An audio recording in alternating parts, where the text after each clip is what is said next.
If there's anybody that Stephen Harper hates more than voters, it's unions. And so maybe our next speaker can give us a few pointers on what we can do now that we've incurred his wrath. Please welcome from the BC Federation of Labor, Irene Lanzinger, everyone.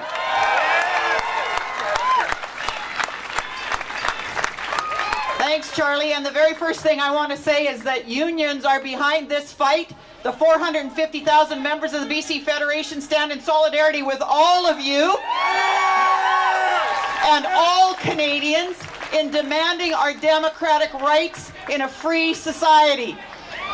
You know, isn't it kind of sad that a country like Canada that is routinely asked to oversee other countries' elections is now embroiled in this disgusting and embarrassing scandal around the right to vote?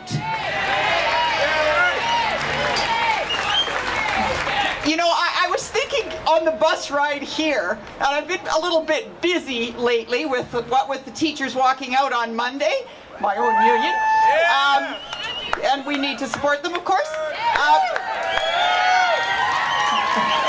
I actually should have consulted my English teacher husband on this, but I was thinking I should have gotten a thesaurus out and had the time to do that, because I'm going to run out of words.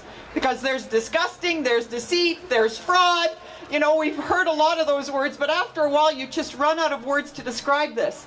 And I heard a Conservative commentator on the radio the other day saying that this didn't really matter because there were really only 2 ridings that might have been affected. And I was appalled to hear that, because it does matter. It matters more than any other fundamental right we have, the right to vote. And this was an organized campaign. Do you think these people picked ridings where there was a huge gap in the voter turnout and the parties that people were committed to? Of course not. They picked close ridings, they picked target ridings, they picked ridings that were going to be close in the election. And in fact, there's 2 really good examples. Etobicoke Centre, which was won by 26 votes, and Nipissing-Temiskaming, which was won by 18 votes. Many of these ridings were very close, and it's clear that it may well have had an impact on many, many ridings.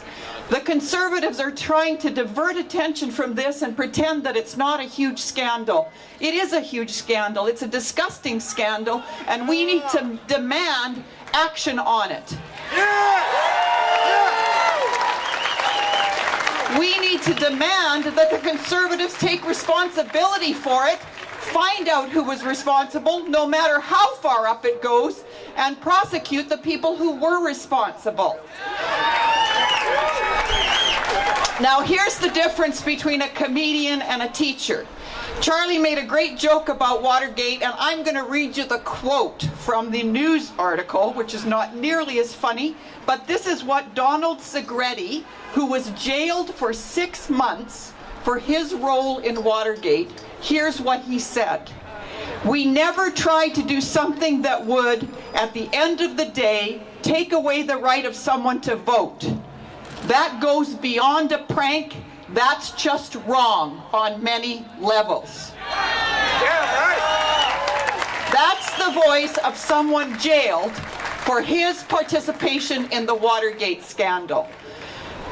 So, you know, we need to do something about this. I want to thank Anthony, Sarah, Jamie from Lead Now, because the right to vote is fundamental, so is the right to free speech, so is the right to association. We've seen attacks on all of those rights in the last 10 years from a government that would rather build prisons than fund healthcare and education. So we need to stand up for our right to free speech, our right to vote, a fundamental right in a democracy, but we also need to get out there and work to get rid of this government before it destroys the Canada we love so much. Thank you very much. Thank you, Irene. And it's true, the Conservatives did build a bunch of big new prisons, but maybe they just wanted a comfortable place to stay.